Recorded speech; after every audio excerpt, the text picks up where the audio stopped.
Snow White and Rose Red. There was once a poor widow who lived in a lonely cottage. In front of the cottage was a garden wherein stood 2 rose trees, one of which bore white and the other red roses. She had 2 children who were like the 2 rose trees. One was called Snow White, and the other Rose Red. They were as good and happy, as busy and cheerful as ever 2 children in the world were, only Snow White was more quiet and gentle than Rose Red. Rose Red liked better to run about in the meadows and fields seeking flowers and catching butterflies. But Snow White sat at home with her mother, and helped her with the housework, or read to her when there was nothing to do. The 2 children were so fond of each other, that they always held each other by the hand when they went out together. When Snow White said, "We will not leave each other," Rose Red answered, "Never so long as we live." And their mother would add, "What one has, she must share with the other." They often ran about the forest alone and gathered red berries. Beasts never did them any harm, but came close to them trustfully. The little hare would eat a cabbage leaf out of their hands, the roe grazed by their side, the stag leapt merrily by them, and the birds sat still upon the boughs, and sang whatever they knew. No mishap overtook them. If they stayed too late in the forest, and night came on, they laid themselves down near one another upon the moss, and slept until morning. Their mother knew this, and had no worry on their account. One day, when they had spent the night in the wood and the dawn had roused them, they saw a beautiful child in a shining white dress sitting near their bed. He got up and looked quite kindly at them, but said nothing and went away into the forest. And when they looked round, they found that they had been sleeping quite close to a precipice, and would certainly have fallen into it in the darkness, if they had gone only a few paces farther. And their mother told them that it must have been the angel who watches over good children. Snow White and Rose Red kept their mother's little cottage so neat, that it was a pleasure to look inside it. In the summer, Rose Red took care of the house, and every morning laid a wreath of flowers by her mother's bed before she awoke, in which was a rose from each tree. In the winter, Snow White lit the fire and hung the kettle on the hook. The kettle was of copper and shone like gold, so brightly was it polished. In the evening, when the snowflakes fell, the mother said, "Go, Snow White, and bolt the door," and then they sat round the hearth, and the mother took her spectacles and read aloud out of a large book. The 2 girls listened as they sat and span. And close by them lay a lamb upon the floor, and behind them upon a perch sat a white dove with its head hidden beneath its wings. One evening, as they were thus sitting comfortably together, someone knocked at the door as if he wished to be let in. The mother said, "Quick, Rose Red, open the door, it must be a traveler who is seeking shelter." Rose Red went and pushed back the bolt, thinking that it was a poor man, but it was not. It was a bear that stretched his broad, black head within the door.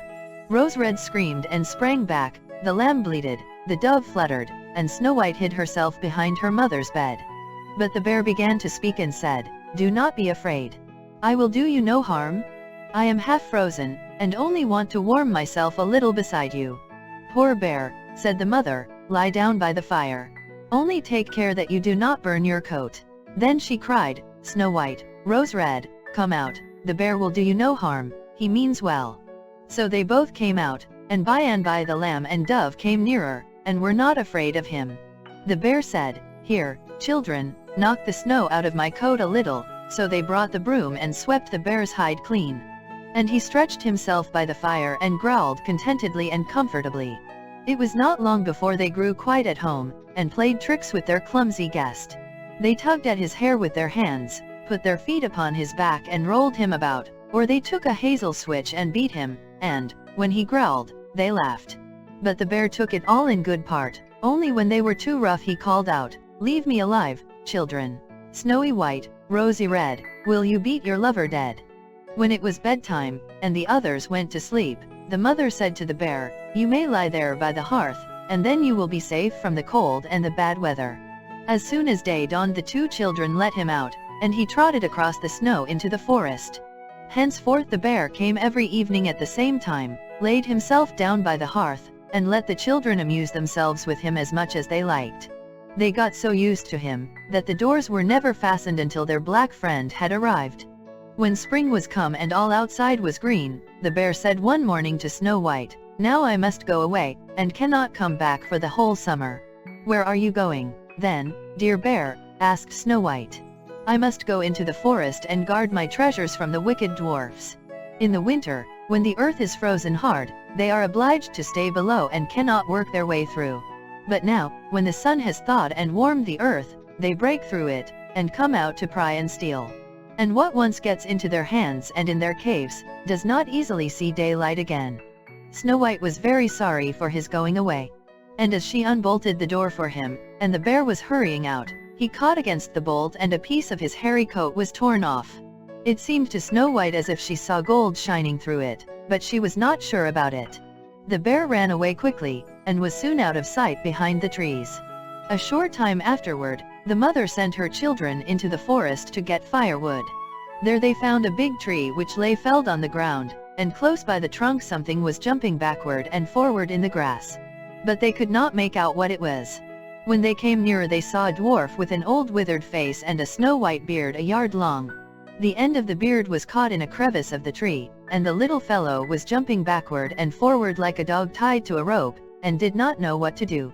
He glared at the girls with his fiery red eyes and cried, "Why do you stand there? Can you not come here and help me?" "What are you about there, little man?" asked Rose Red. "You stupid, prying goose," answered the dwarf, "I was going to split the tree to get a little wood for cooking. The little bit of food that one of us wants gets burned up directly with thick logs. We do not swallow so much as you coarse, greedy folk." I had just driven the wedge safely in, and everything was going as I wished, but the wretched wood was too smooth and suddenly sprang asunder, and the tree closed so quickly that I could not pull out my beautiful white beard. So now it is tied in, and I cannot get away. And you silly, sleek, milk-faced things laugh? Ugh, how odious you are. The children tried very hard, but they could not pull the beard out, it was caught too fast. "I will run and fetch someone," said Rose Red. "You senseless goose," snarled the dwarf. "Why should you fetch someone? You are already too many for me. Can you not think of something better?" "Don't be impatient," said Snow White, "I will help you," and she pulled her scissors out of her pocket, and cut off the end of the beard. As soon as the dwarf felt himself free, he grabbed a bag which lay amongst the roots of the tree, and which was full of gold, and lifted it up, grumbling to himself, "Rude people, to cut off a piece of my fine beard. Bad luck to you," and then he swung the bag upon his back, and went off without even once looking at the children. Some time after that Snow White and Rose Red went to catch a dish of fish. As they came near the brook, they saw something like a large grasshopper jumping toward the water, as if it were going to leap in. They ran to it and found it was the dwarf. "Where are you going?" said Rose Red. "You surely don't want to go into the water." "I am not such a fool," cried the dwarf. "Don't you see that the accursed fish wants to pull me in?" The little man had been sitting there fishing, and unluckily the wind had twisted his beard with the fishing line. Just then a big fish bit, and the feeble creature had not strength to pull it out. The fish kept the upper hand and was pulling the dwarf toward him. He held on to all the reeds and rushes, but it was of little good. He was forced to follow the fish, and was in great danger of being dragged into the water. The girls came just in time. They held him fast and tried to free his beard from the line. But all in vain, beard and line were entangled fast together. Nothing was left but to bring out the scissors and cut the beard, whereby a small part of it was lost. When the dwarf saw that, he screamed out, "Is that civil, you toadstool, to disfigure one's face? Was it not enough to clip off the end of my beard? Now you have cut off the best part of it. I cannot let myself be seen by my people. I wish you had been made to run the soles off your shoes." Then he took out a sack of pearls which lay in the rushes, and, without saying a word more, he dragged it away and disappeared behind a stone. It happened that soon afterward the mother sent the two children to the town to buy needles and thread, and laces and ribbons. The road led them across a heath upon which huge pieces of rock lay strewn about. They now noticed a large bird hovering in the air, flying slowly round and round above them. It sank lower and lower, and at last settled near a rock not far off. Directly afterward they heard a loud, piteous cry. They ran up and saw, with horror, that the eagle had seized their old acquaintance the dwarf, and was going to carry him off. The children, full of pity, at once took tight hold of the little man, and pulled against the eagle so long that at last he let his booty go. As soon as the dwarf had recovered from his first fright, he cried with his shrill voice, "Could you not have done it more carefully? You dragged at my brown coat, so that it is all torn and full of holes. You helpless, clumsy creatures! Then he took up a sack full of precious stones, and slipped away again under the rock into his hole. The girls, who by this time were used to his thanklessness, went on their way and did their business in the town. As they crossed the heath again on their way home, they surprised the dwarf, who had emptied out his bag of precious stones in a clean spot, and had not thought that anyone would come there at such a late hour. The evening sun shone upon the brilliant stones. They glittered and sparkled with all colors so beautifully, that the children stood still and looked at them. "Why do you stand gaping there?" cried the dwarf, and his ashen-gray face became copper-red with rage. He was going on with his bad words, when a loud growling was heard, and a black bear came trotting toward them out of the forest. The dwarf sprang up in a fright, but he could not get to his cave, for the bear was already close. Then in the fear of his heart he cried, "Dear Mr. Bear, spare me? I will give you all my treasures. Look, the beautiful jewels lying there. Grant me my life. What do you want with such a slender little fellow as I? You would not feel me between your teeth. Come, take these 2 wicked girls, they are tender morsels for you, fat as young quails. For mercy's sake eat them." The bear took no heed of his words, but gave the wicked creature a single blow with his paw, and he did not move again. The girls had run away, but the bear called to them, "Snow White and Rose Red, do not be afraid. Wait, I will come with you." Then they knew his voice and waited.